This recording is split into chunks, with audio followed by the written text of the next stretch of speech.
योग वासिष्ठ के स्थिति प्रकरण में भगवान श्री राम ऋषि वशिष्ठ से पूछते हैं, ब्रह्मन, आपने अपनी उत्तम उक्तियों के द्वारा जो यह सुंदर बात कही है वह सर्वथा सत्य है। समस्त भूतों की सृष्टि करने वाले परमात्मा अकर्ता होते हुए ही कर्ता हैं और अभोक्ता होते हुए ही भोक्ता हैं। प्रभु, जो सबका अधिष्ठान और समस्त प्राणियों के हृदय में स्थित है, उस सर्वेश्वर, सर्वव्यापी, सच्चिदानंद, निर्मल पद स्वरूप ब्रह्म का मेरे हृदय में प्रत्यक्ष अनुभव होता है। ऋषि वशिष्ठ कहते हैं, रघुनंदन, आत्मा ही आत्मा को जानता है।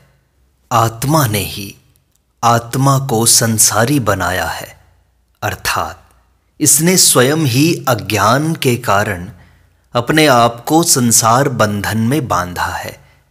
आत्मा ही अपने ज्ञान के द्वारा पवित्र होकर सच्चिदानंद स्वरूप परमात्मा को प्राप्त होता है। जो वासनाओं के बंधन में बंधा है उसी को बद्ध कहते हैं। वासना का अभाव ही मोक्ष है। वासनाओं का सर्वथा क्षय हो जाने पर साधक संसार के बंधनों से सदा के लिए मुक्त हो जाता है। अतः मन, बुद्धि इत्यादि से युक्त संपूर्ण वासनाओं का त्याग करके किस वृत्ति के द्वारा उन सब का त्याग किया जाता है, उस बुद्धि वृत्ति का भी त्याग कर दो, अर्थात उससे संबंध रहित हो जाओ। और सबका अभाव हो जाने पर जो एकमात्र नित्य सच्चिदानंद घन परमात्मा ही शेष रहता है, उसी में अविचल भाव से स्थित रहो। शुद्ध बुद्धि से युक्त रघुनंदन, प्राणों के स्पंदन पूर्वक चेष्टा एवं संकल्प, काल, प्रकाश एवं तिमिर आदि का तथा वासना और विषयों का सर्वथा त्याग करके उनसे संबंध रहित होकर जो तुम आकाश के समान सौम्य, प्रशांत चित्त तथा चिन्मय रूप से विराज रहे हो, उसी सर्वसम्मानित रूप में स्थित रहो। जो परम बुद्धिमान पुरुष सबका हृदय से त्याग करके सब विक्षेपों के कारणभूत अभिमान से रहित हो जाता है, वह साक्षात शुद्ध, बुद्ध, मुक्त स्वरूप परमेश्वर है।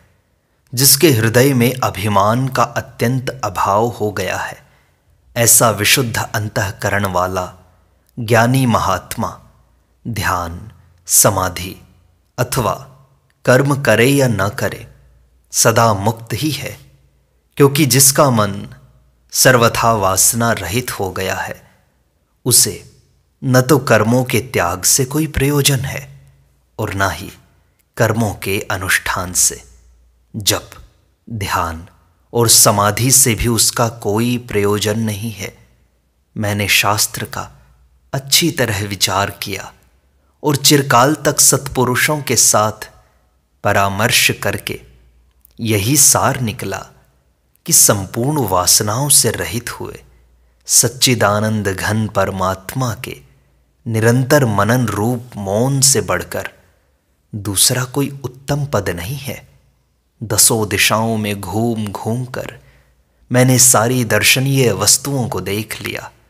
उनमें कुछ ही लोग ऐसे दिखाई दिए जो परमात्मा के स्वरूप का यथार्थ अनुभव करने वाले हैं।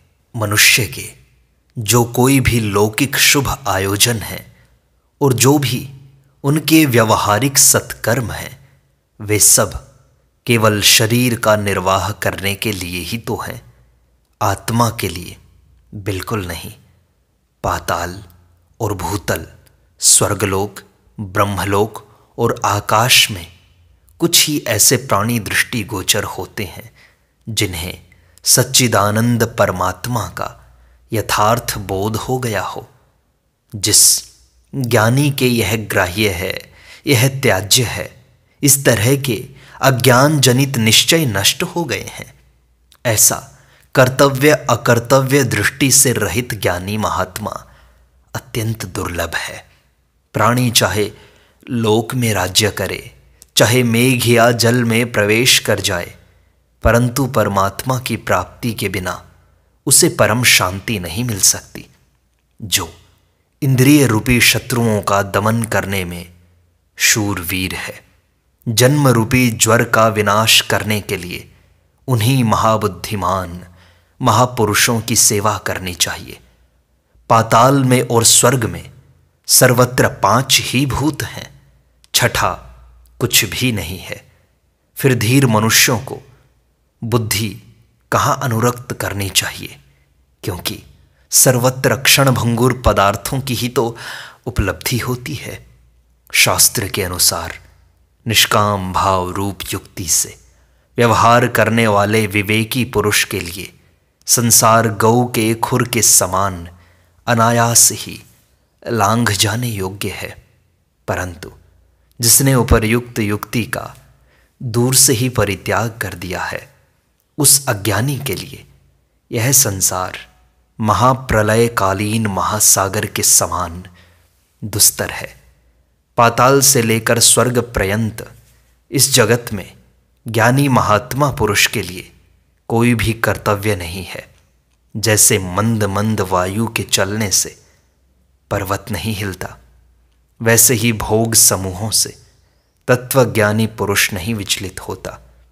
जैसे बादल आकाश में बारंबार छा जाने पर भी उसे अपने रंग में नहीं रंग सकते, उसी प्रकार संसार के ये विषय भोग रूप कोई भी पदार्थ पुनः पुनः प्राप्त होने पर भी विशाल हृदय तत्वज्ञानी महात्मा पुरुष को आसक्त नहीं कर सकते हैं।